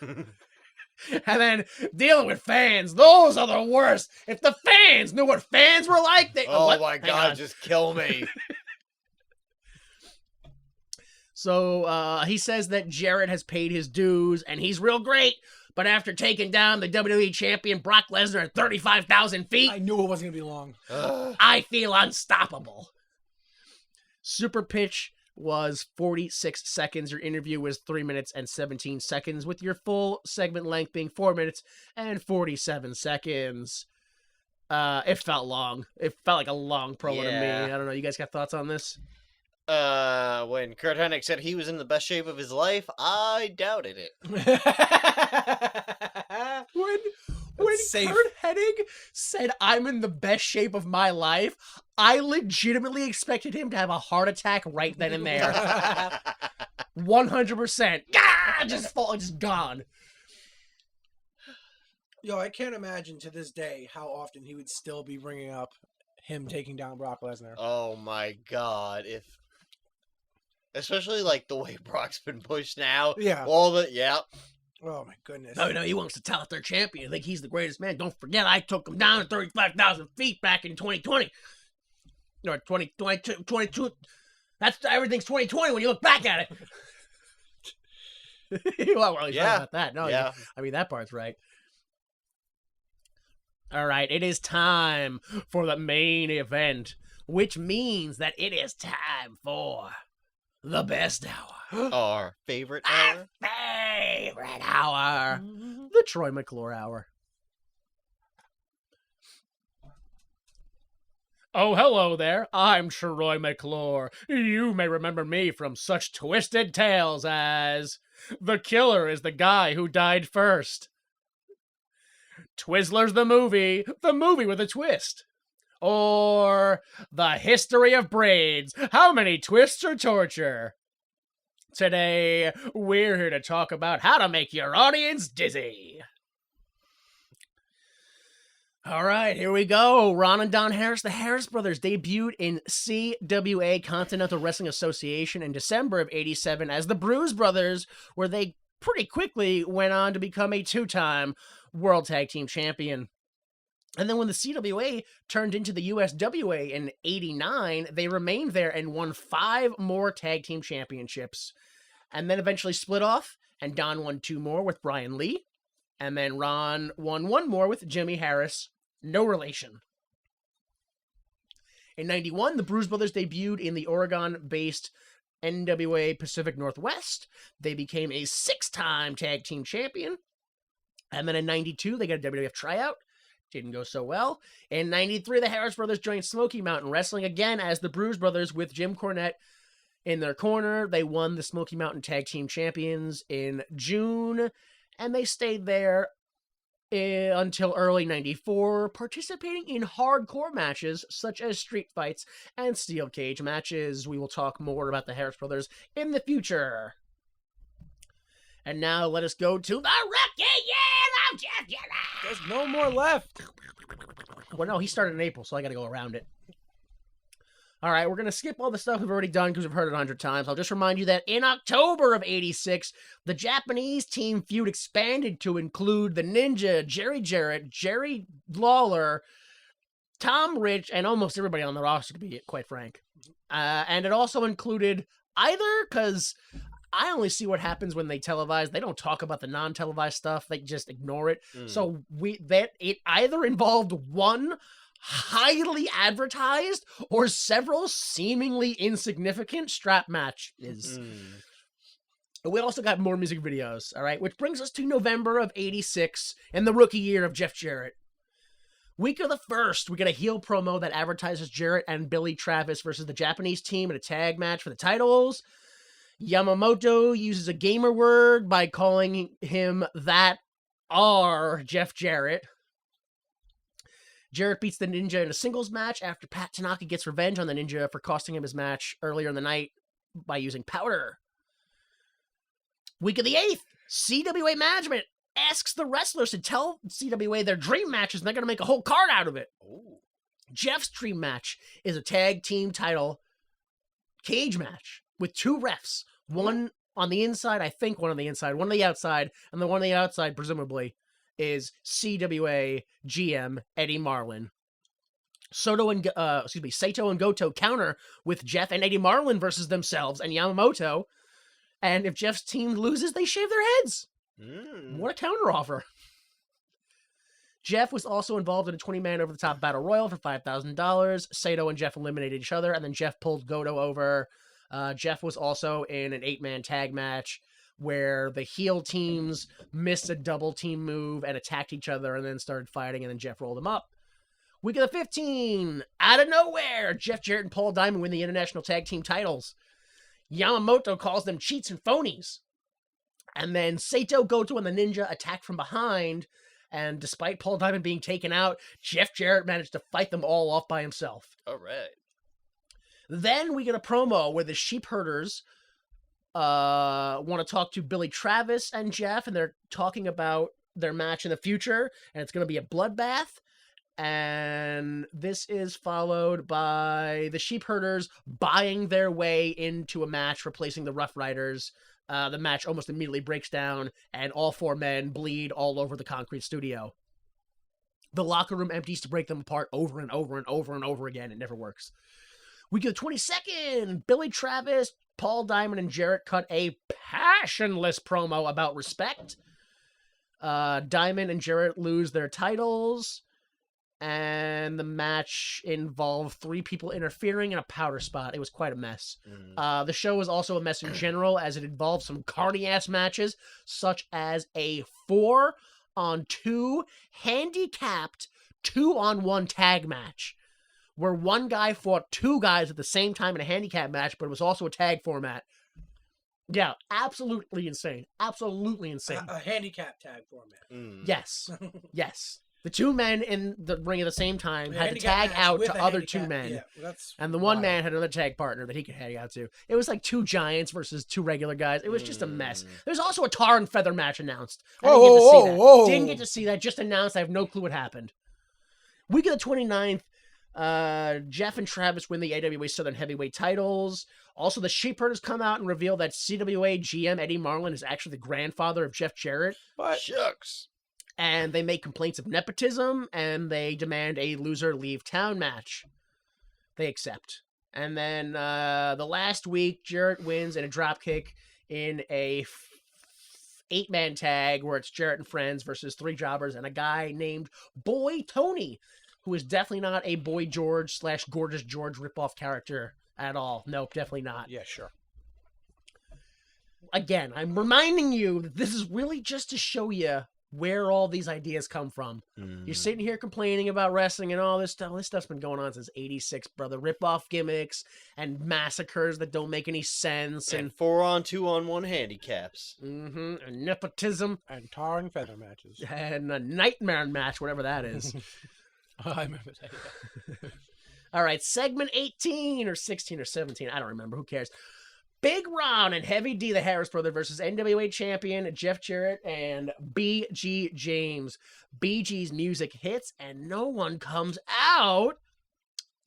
I also want to point out that BG was billed from the state of Florida. Just Florida. He bounces around. Well, no, that's because he can't find a legal residence. So, backstage, Goldie finds BG Wait a James minute. laid out. Backstage Goldie. Is that what BG stands for? Yes, of course. So backstage, Goldilocks finds BG laid out, and Bob Armstrong calls for help. This must have been them Harris boys. It had to have been. The match starts, and Jarrett is double teamed from both sides and tossed out of the ring. They go in the crowd, and Jarrett nearly falls on a child, but he does fall on a bunch of chairs. Back in the ring, the crowd is fully behind Jarrett, as usual. As the double team continues, there are no tags being made. It's just a massacre. Jarrett reverses the H-bomb twice to take over with a double clothesline and then a chair. The Truth limps out with a chair, but Ron takes him out without any trouble. But while that's happening, Jarrett hits the stroke on Heavy D and gets the 3. Winner, Jeff Jarrett. Backstage promo, 23 seconds. Match length, 5 minutes and 14 seconds. Full segment was 7 minutes, 37 seconds. Thoughts on this one? Why the fuck do the Harris brothers like ending their tag match with I'll be the Gomer and just stand in the ring and look the other way while you get pinned behind me? This is like the second or third time they've done this finish. It Dude. honestly might be the 4th. I think my it might be the God. 4th. It's so... What the fuck? I know. You guys were an established tag team, and this is... I just told you Yeah. they won a good Yeah. 15 championships. Oh my goodness. And you're just like, well, what if I just fucking look the other way? And it's...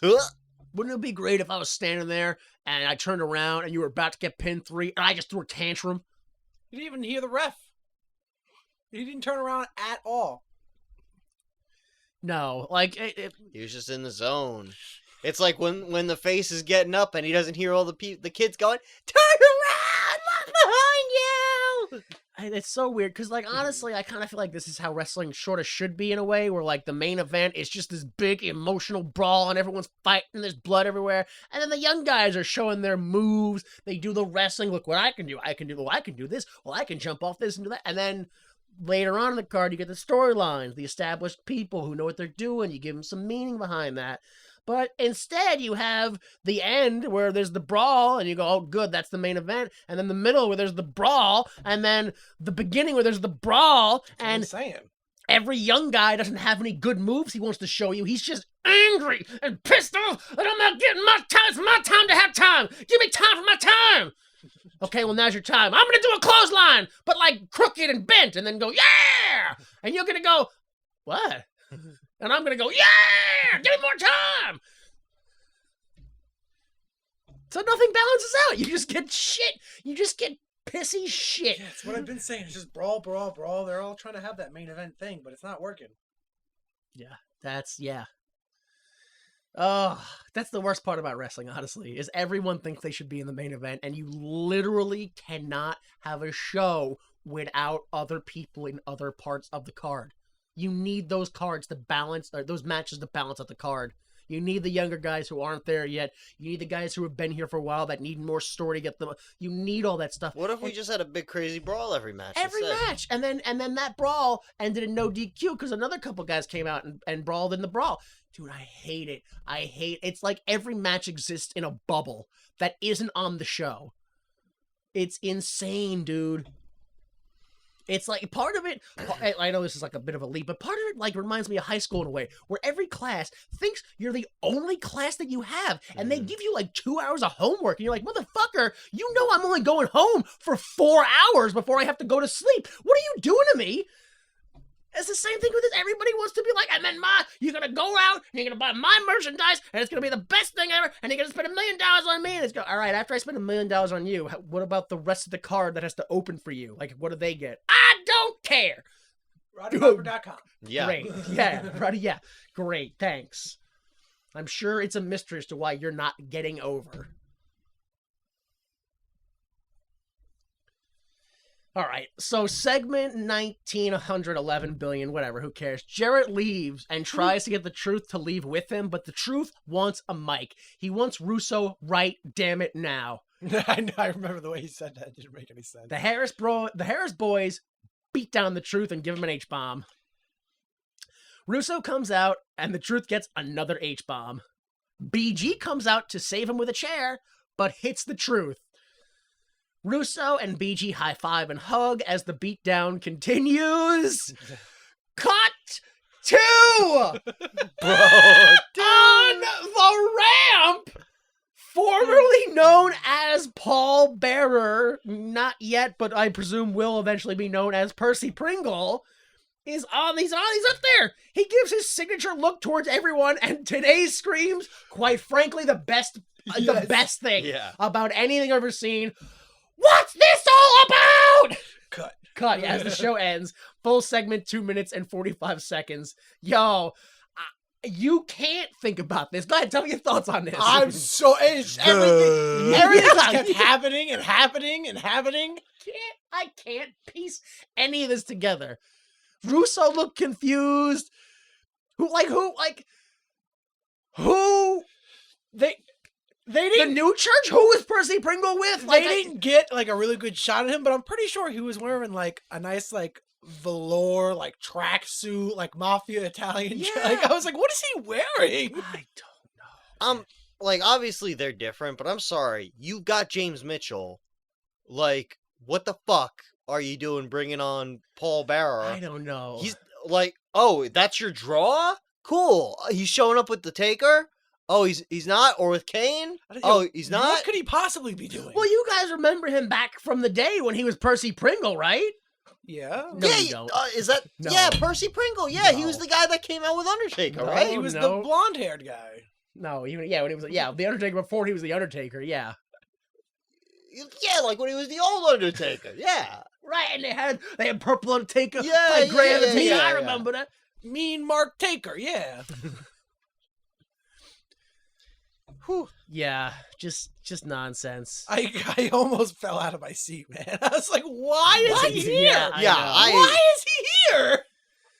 All right, so bell to bell to bell to bell to bell, because there was like 4 matches on this card. 48 minutes and 40 seconds of Fuck. wrestling on this hour and 53 minute and 42 second long Oh, yeah. show. We had a streak where we were. Brother Scott's was 56 minutes long. Yeah. Hour 56. We had 3 minutes cut off. Yeah, you were saying We had a streak where we had more wrestling than not. It was Yeah. a good streak, yeah. And then Yeah. all of a sudden, Russo Russo. showed up. Yeah. Oh my god. Yeah, do you guys have thoughts on this full show at all? I feel like we probably said it all, but Might have been an expensive show. Piper. Piper was free. Oh. Just there to plug the book. Mhm. Oh, okay. Yeah, I'll explain that in a few seconds, but yeah, absolutely. Percy Pringle, yeah. I don't know what he was paid either, yeah. Yeah. This honestly might have been one of the worst we've seen so far. Dude, it's just It like It was- nothing makes sense. it was so chaotic that at the end I was just sitting there going, that's ridiculous. And then like I went back to look over my notes. I was like, oh my god, I forgot Piper showed up at the start. Yeah. Like I'm a little confused where one of my main problems was the way they booked everything and had the card and the way everyone was positioned. And I was like, someone needs to tell them the right formula how to do this. someone handed them a cheat sheet on how to do it, and like a 4-year-old with a Mad Lib, they filled out that formula way wrong. Yeah. Like I said, I love they kept going back to the overarching like storyline, but I was like, But but nothing's not working. like- Oh, No I one know, cares about this yeah. though. not like this. No, not like this. I don't get how we have 2 full hours dedicated to wrestling, and we have 2 storylines. Russo Yeah. and the AMW versus the New Church. That's it. We had Lynn Siaki, but that kind of got absorbed into the into the Russo thing with the H-bomb. And as far as I'm concerned, Styles and Lynn is always happening. That's a feud that's always happening. The weirdest part about this, like behind the scenes, is that so far Russo saving wrestling means making it all about him, which ironically was all Jerry Jarrett's decisions behind the scene. Like, that's the weirdest part, is like Russo wasn't even like, and then somebody else was like, and then Russo's in charge and he runs it. Like, that's the weirdest part to me. Yeah, someone had to make the decision like, hey, let's bring in Russo, and then, yeah, he's in charge again. It's like 2 episodes. Brother Skyler thought, like, on the next, what are we going to see the next show? He was like, I think we're going to see 6 Russo segments. And Oh yeah, there it is. here we Yeah. are. Like, you were a few episodes ahead. Here we are. Yeah. It's just nothing about it. It was so like I said, it was so crazy to me. All I said is maybe we'll see something that makes sense, and I didn't get that. Nothing makes sense. I really hate how much he likes coming out of the crowd like he's... They haven't explained this to us yet, but there are supposed to be separate locker rooms on each side of the arena. And Russo and the new and SCX are on that side, and TNA's on this side, which is why no one can ever control or stop Russo because he's coming from another side that no one's around. Mm-hmm. Yes, yeah, I know. Wow. It's all explained here. Yeah, the only other thing I want to say is I don't get how BG arguably had the greatest thing. He benefited the most from the situation he had. His father was in charge of the company. He kept giving him matches, and now he just went, nah, screw the company. I'm going to join this guy that nobody wants, is here illegally, Yeah. probably should. Like, it's. Well, I know he's going to mention the New Age Outlaws next week. Mm. It's the only thing he has. gave him the push. It's the only thing he I know it's going to be talked about. Yeah, I've already stepped on all this, but why would you make this? Well, according to Jerry Jarrett's book, A Story in Development at TNA, the new concept in pay-per-view programming, Jerry doesn't know if the show is good or bad right now. Bad. He just on he doesn't know. He does know that people do not like the Harris brothers, so putting them in the main event is probably the wrong move. But Russo has his own ideas, and Russo gets his way pretty often for some reason. Like, the fact that Russo wasn't supposed to go out there during the Piper promo. Oh. And that's why it looked so ugly and awkward, because he wasn't supposed to be standing up. And that's why it looked like Piper was scared, like that somebody was jumping in the ring and they were going to have to fight. It's because someone really was jumping in the ring and Piper really had no idea he was going to be out there. That's why I didn't want to give him the mic either. Yeah, Oh it's because my he wasn't supposed to God. have the mic. He didn't have anything to say. Yeah, and that's part of it. That's I listened to the whole Jeff Jarrett My World podcast posted by Conrad Thompson, and Jarrett said that Piper came to TNA and he was like, I have a book to sell. Can I come on and promote it? And they're like, yeah, sure. Why not? Like, you free promotion for both of us? Yes, fine. And he said that what was supposed to happen is he was supposed to go out there and give a state of the wrestling union address. Like, what's wrong with wrestling type stuff. But he went out there and just started talking about Owen Hart and Russo killing. None of that was real. Jesus. None of that was all real. None of that was supposed to be, but none of that was planned. Nobody talked about any of that. He just did that. And then Russo, I guess, got worked into a shoot and then just went out there for no reason other than ego.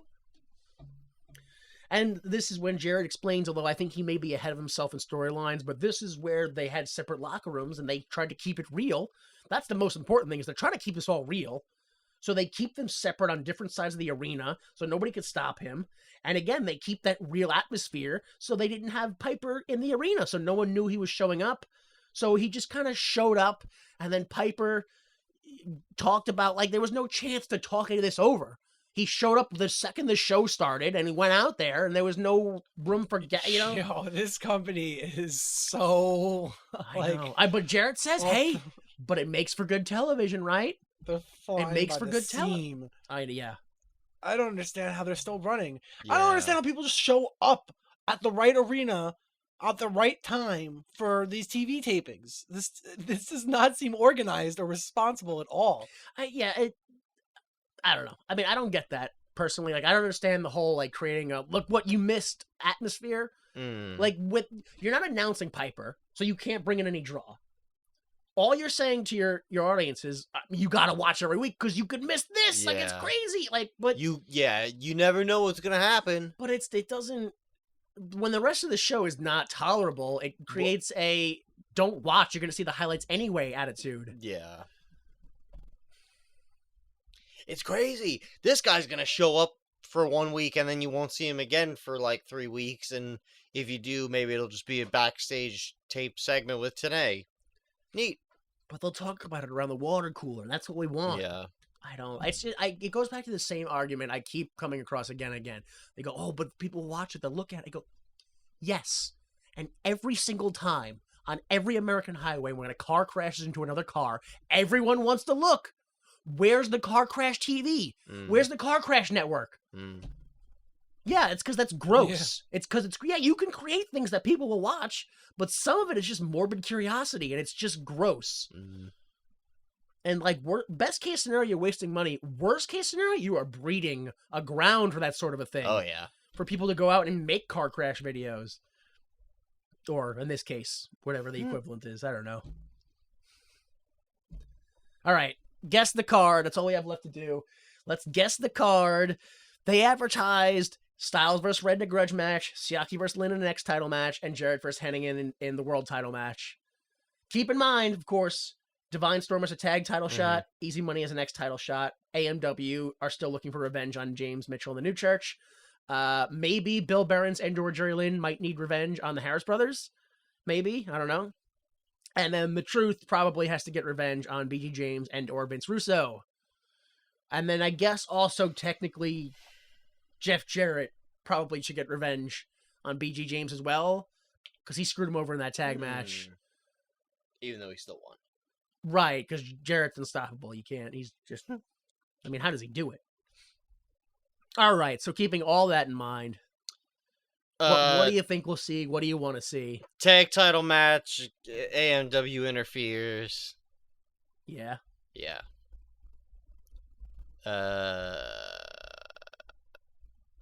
What? What? We do not get Jeff Jarrett versus Kurt Hennig, but we also get additional teases of is Jarrett working with Russo still. Despite the fact that everything that happened tonight, we still get a tease that Jarrett might still be working with Russo. Okay. Bill Scala? I think the Sonny Siaki Jerry Lynn match will get pushed back again. Okay. And Easy Money will fight Norman Smiley. I don't think Norman Smiley is coming back. I'm pretty sure I've already said that we've seen him for the last time, right? I don't know if you said that. Maybe I miss haven't. Norman Smiley. Oh, yeah, I know. He's great, but... His wife running out to save his life remains one of the highlights of TNA. Who is that woman? I'm pretty sure that was Bobby Heenan when he dressed up to sneak into Raw. Oh, my gosh. It's just mean. Delta, I'm kind of with you on this one. I also think that Hennig will just straight up no show. Oh, yeah, me too. I also believe that we will not get an answer from Jarrett still on that whole thing. Yeah. And then I also believe that we will never, ever again see Percy Pringle. Oh, yeah. Won't be Yeah. explained. No, I don't think we'll see him again either. It will not be explained at all. Not even once. All right. I think Percy Pringle's going to have one of those, like, backstage, like, pre-tape with TNA interviews. And it's going to not answer any questions. He'll have a video where he pushes the auction, and that's it. All right, if you enjoy the show, consider giving us a like or 5 stars or sharing us with your friends. Definitely the share one. Do the share thing. Share us with anyone. Share us with trees and bees and people with weird knees. Subscribe to the YouTube, although I have not updated it in a while. It's still fun to look at that stuff. Don't give us money. We don't deserve it. I don't update enough. This show is not that funny. And if you disagree, prove me wrong. Go to patreon.com/WWYMT. We are /WWYMT on most websites like Facebook and Twitter, Instagram. I don't use any of those. I mean, they're out there, but I don't use them. Intro music is Falling Off Your Love by Kill Paris. Also edited in with the TNA intro song. For Brother Skylar and J Delta, I am Jimmy Time. Please remember that without the mistakes of others, we would be forced to endure the pain of failure ourselves. Support the arts. The preceding recording is for entertainment purposes only, and the views expressed in this podcast do not necessarily represent the views of Why Would You Make This, its owners, employees, or associates.